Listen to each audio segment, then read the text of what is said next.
relation between him and them, and that the blood relation on which the whole Arabian life was based had ceased to exist in the light of that divine ultimatum, shouting the truth and the polytheist's reaction.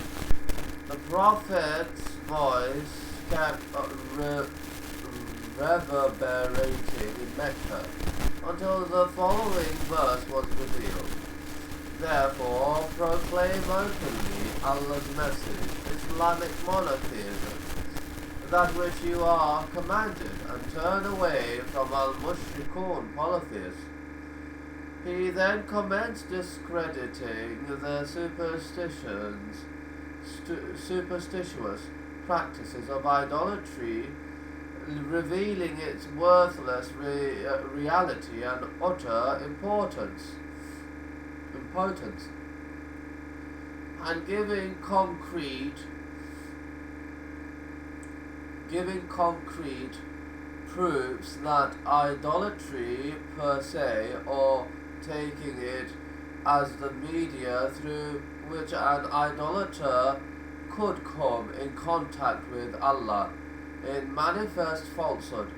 The Meccans on their part burst into outrage and disapproval. Muhammad's words create a thunderbolt that turned the Meccan time-honored ideological life upside down.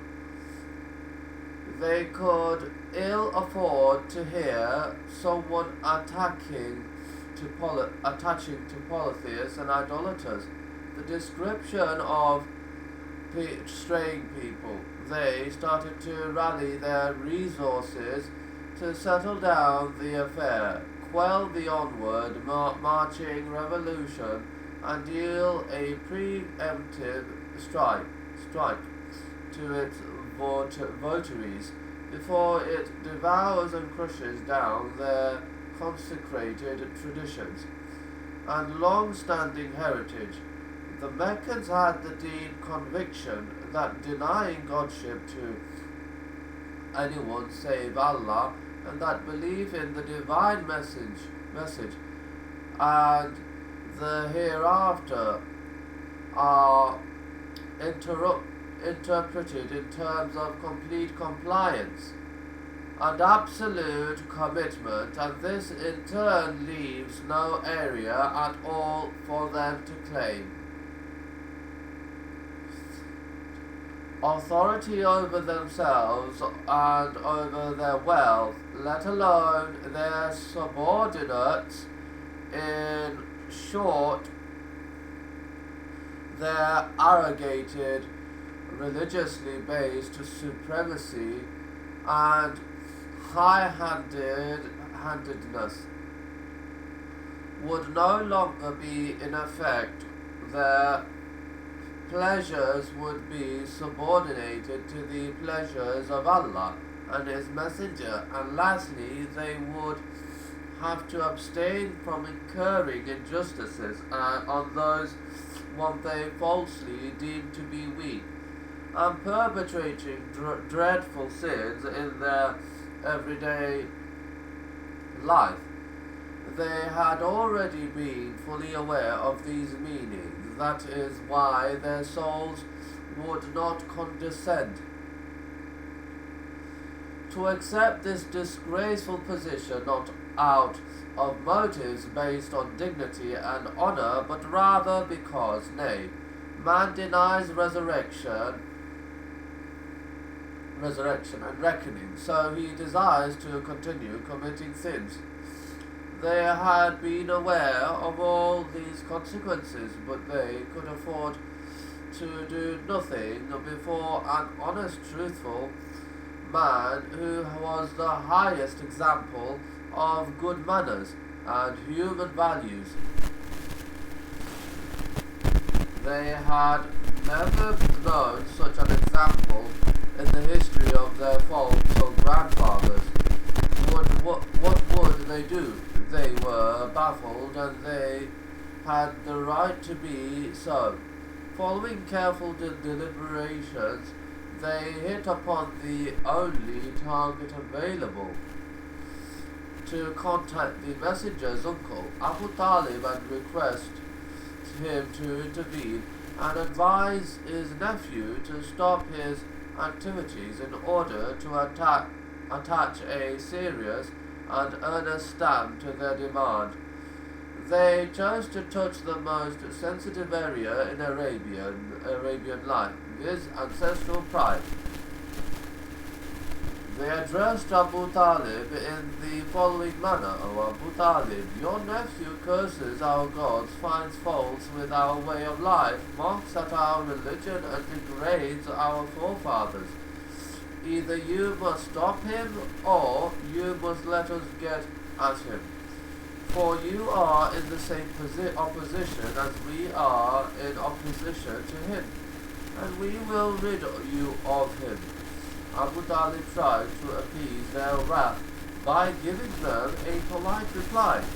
The Prophet, however, continued on his way, preaching Allah's religion and calling men hitherto, heedless of all their desperate attempts and malicious intentions. An advisory council to debar pilgrims from Muhammad's call. During those days, Quraysh had another serious concern. The proclamation of the call had only been a few months old when the season of pilgrimage was soon to come. Quraysh knew that the Arab delegates were coming within a short time. They agreed that it was necessary to contemplate a device that was bound to alienate the Arab pilgrims from the new faith preached by Muhammad. They went to see Al-Walid bin al-Mughira to deliberate on this issue. Al-Walid invited them to agree on an unanimous resolution that could enjoy the approbation of them all. However, they were at variance. Some suggested that they describe him as Kahin, soothsayer, but this suggestion was turned down on grounds that his words were not so rhymed. Others proposed Majnun, possessed by jinn. This was also rejected because no insinuations peculiar to that state of mind were detected. They claimed, why not say he is a poet? Some said, here again they could not reach a common consent, alleging that his words were totally outside the lexicon of poetry. Okay then, let us accuse him of practicing witchcraft, was a fourth suggestion. Here also Al-Walid showed some reluctance, saying that the Prophet was known to have never involved himself in the practice of blowing on the knots, and admitted that his speech was sweet-tasting root and branch. He, however, found that the most plausible charge to be levelled against Muhammad was witchcraft. The ungodly company adopted this opinion and agreed to propagate one uniform formula to the effect that he was a magician so powerful and commanding in his art that he would successfully alienate son from father, man from his brother, wife from her husband, and man from his clan. It is noteworthy in this regard to say that Allah revealed 16 verses as regards Al-Walid and the cunning method he contemplated to manipulate the people expected to arrive in Mecca for pilgrimage. Allah says, verily he thought and plotted, so let him be cursed. How he plotted, and once more, let him be cursed how he plotted. Then he thought, then he frowned, and he looked in a bad-tempered way. Then he turned back and was proud. Then he said, this is nothing but magic. from that of old. This is nothing but the word of a human being. The most wicked of them was the sworn enemy of Islam and Muhammad. Abu Lahab